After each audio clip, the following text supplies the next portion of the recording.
So, ayun mga boss. Papakita ko lang sa inyo kung ano yung sura ng mga i-restore natin. Ito, shout out kay... Kita na, labas ba? Yan, susubukan natin i-restore yan. Kitang-kita nyo naman. Ito yung mga DC. Yan, mga bulak na net cap. Ito, kubo. Kitang-kita nyo naman. Para siyang ano, Pizza Hut. Sobrang flat na flat. Yan.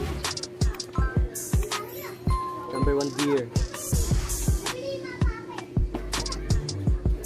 So para talaga sila kitang-kita nyo naman sa camera. Para sila ka flat. Ito lang yung medyo maganda-ganda itsura eh. Yung liquid light. Tribal na close top. Gamit. Joker.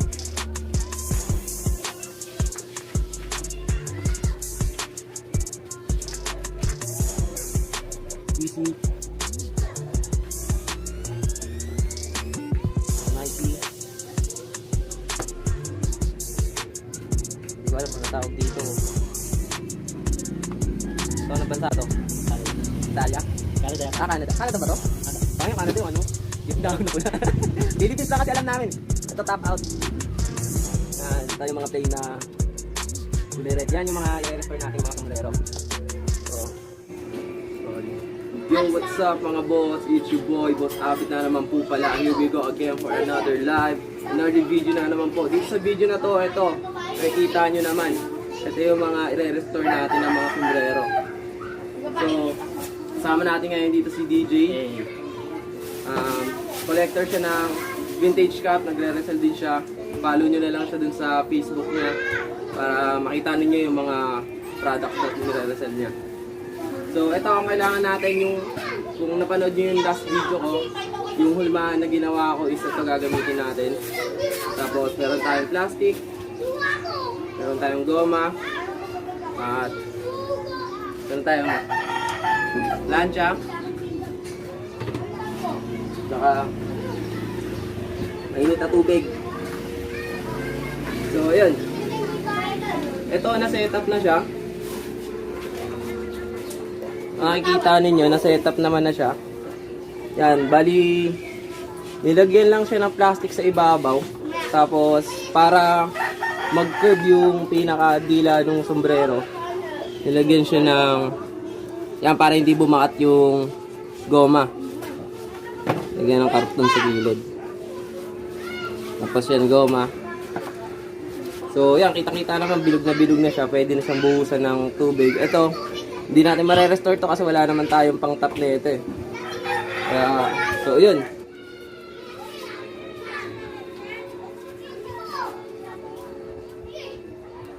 Dito naman sa ganito, karamihan naman sa mga sombrero, kapag mayroong kantuhan dito, yun, tsaka natin gagamitin yung plancha. Pero yun, pwede namang hindi. Didepende na lang yun kung paano nyo isinuksok yung plastic sa loob. So, ayan, abang-abangan nyo na lang.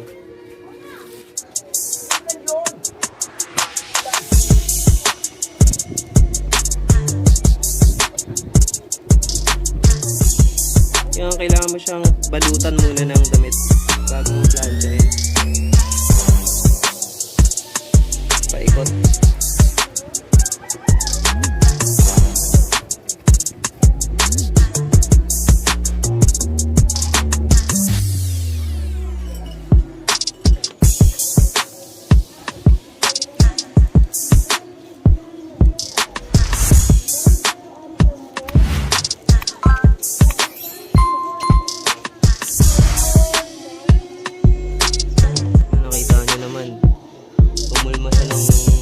Pogi.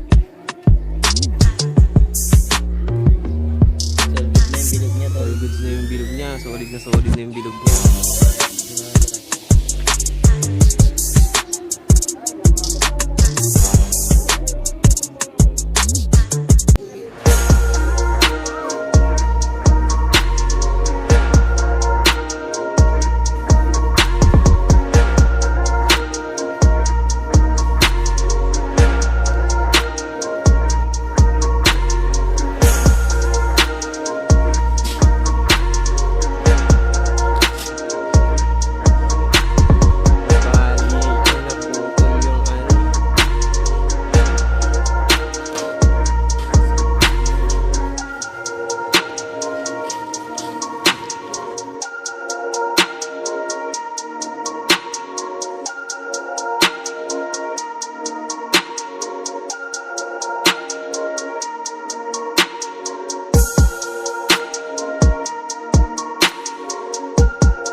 What's up mga boss? Ito na yung kanilabasan ng ating restoration ng mga sombrero. Kita natin yung Jordan kahit paikutin natin siya. Hindi man siya perfectong pagkakagawa, pero napatayo natin siya kasi halos lahat yan mga flat na talaga silang mga sombrero.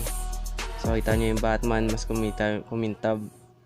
Etong tribal na hindi naman legit, makita nyo naman hindi natin siya na-plancha ng kaya ganun meron siyang uka. Ito yung Wicked Life na flat parang pizza nung nakaraan kahapon. Ngayon tuyo na siya, kitang-kita niya naman tumayo yung crown niya. Katulad na ito, nakalimutan ko, hindi ko pa rin alam kung ano bang talagang bansa ito Basta yun, na-restore natin siya, tumayo yung crown niya.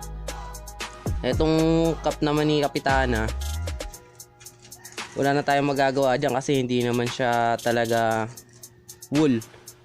Kaya ayan, ito yung Nike na swabing-swabe yung pagkakabilog niya. Mainit na tubig lang ginamit natin dito mga boss kaya huwag tayong mag-expect ng quality, pero syempre dapat yung hulmahan nyo pa rin yung magdadala nyan. Kita nyo, ito meron natira pa rin sa gilid niya. So yun nga,